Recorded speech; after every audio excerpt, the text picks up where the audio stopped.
প্রভু যিশুকে বিশ্বাস করলে পিতা ঈশ্বর আমাদের পবিত্র আত্মা দান করেন। পিতা ঈশ্বরের ধন্যবাদ হোক।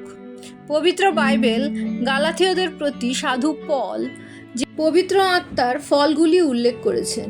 তিনি বলেন, কিন্তু আত্মার ফল প্রেম, আনন্দ, শান্তি, দীর্ঘ সহিষ্ণুতা, মাধুর্য, মঙ্গল ভাব, বিশ্বস্ততা, মৃদুতা, ইন্দ্রিয় দমন এই প্রকার গুণের বিরুদ্ধে ব্যবস্থা নেয়।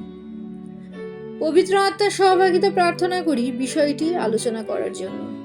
আমরা যখন প্রভু যিশুকে বিশ্বাস করি আমাদের পরিত্রাতা মুক্তিদাতা রূপে, আমরা পিতা ঈশ্বরের সন্তান হয়ে উঠি এবং প্রভু যিশুতে আমরা অনন্ত জীবন লাভ করি।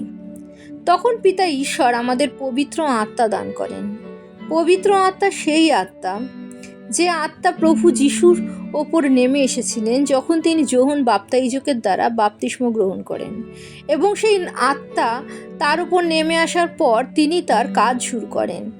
30 থেকে মাত্র 33 বছর পর্যন্ত মাত্র 3 বছর তিনি তার কাজ, ঈশ্বরের যে পরিকল্পনা তার জীবনে, তার রাজ্য বিস্তারের কাজ এবং মানুষের জন্য নিজেকে বলি রূপে উৎসর্গ করার যে কাজ তিনি এই পৃথিবীতে নিয়ে এসেছিলেন তা তিনি সম্পন্ন করেন। তিনি সেই পথ, যে পথের মাধ্যমে আমরা পিতা ঈশ্বরের সাথে মিলিত হতে পারি।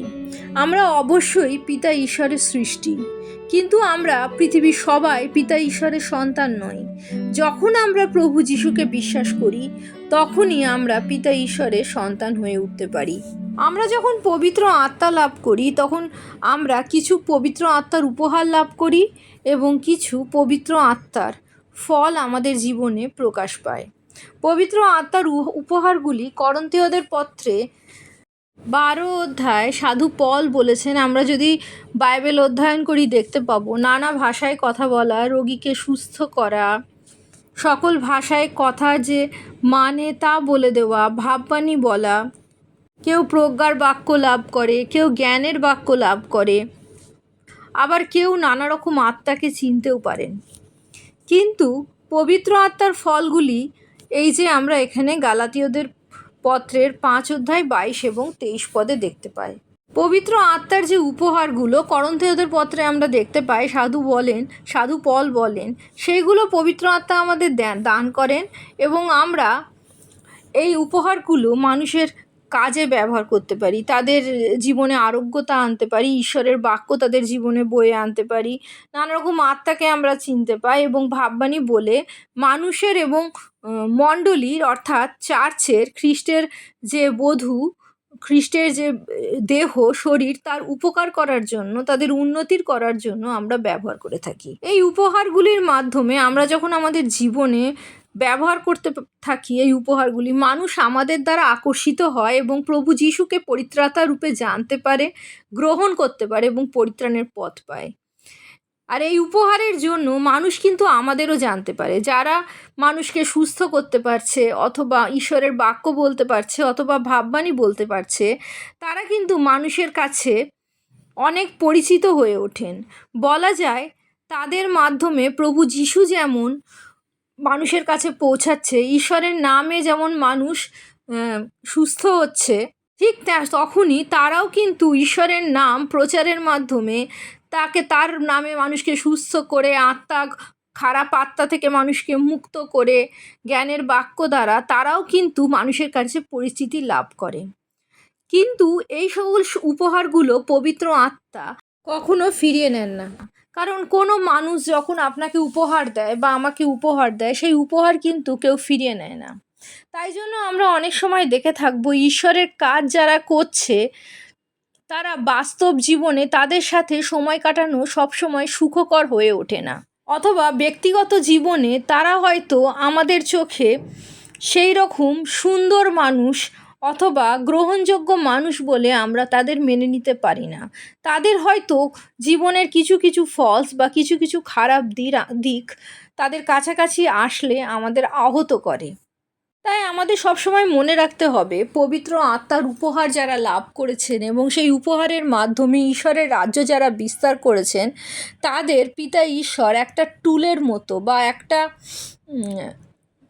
পথের মতো দেখছেন, যার মাধ্যমে প্রভু যিশুর রাজ্য বিস্তারিত হয় এবং সেই উপহার যা তিনি তাদের দান করেছেন তা তিনি কখনো ফিরিয়ে নেন না। এবং তারা যদি পবিত্র আত্মার সহভাগিতায় চলেন, প্রভু যিশুতে থাকেন, তাদের চরিত্রও আরও সুন্দর এবং প্রভু যিশুর মতো হয়ে ওঠে।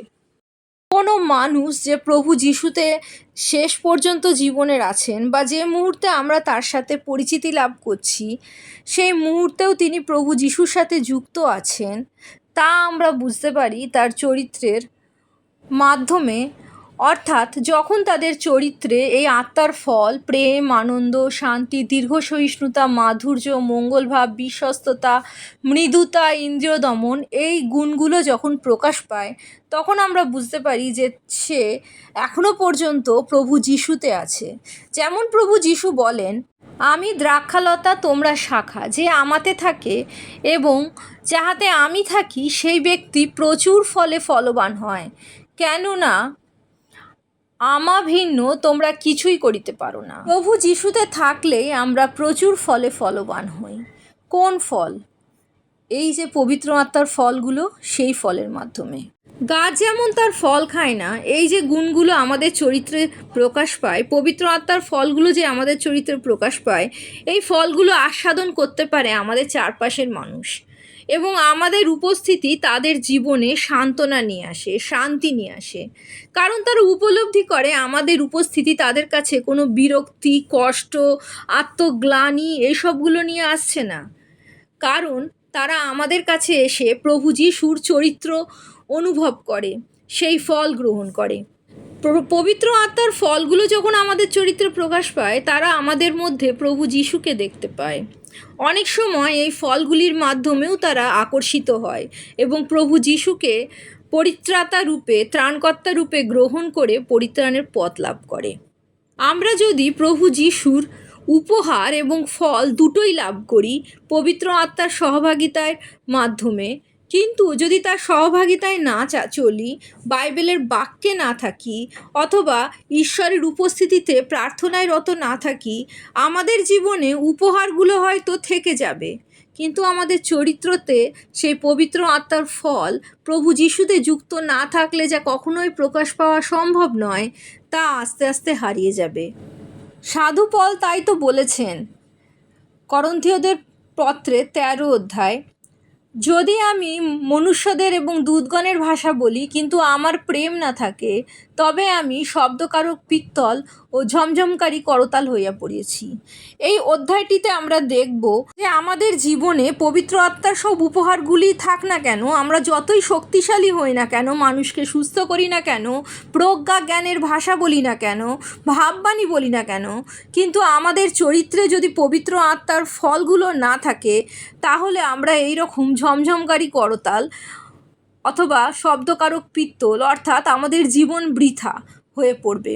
প্রেম, যা হলো পবিত্র আত্মার সর্বশ্রেষ্ঠ ফল, আমাদের চরিত্রে প্রকাশ পায়। আর বাকি যা কিছু এখানে আমরা দেখছি, আনন্দ, শান্তি, দীর্ঘ সহিষ্ণুতা, মাধুর্য, যা প্রেমেরই এক একটা রূপ, যা আমাদের জীবনে প্রকাশ পায়, তার মাধ্যমেই মানুষ বোঝে, জানে, উপলব্ধি করে প্রভু যিশুতে আমরা আছি এবং প্রভু যিশু আমাদের মধ্যে আছেন। প্রভু যিশু জয় হোক।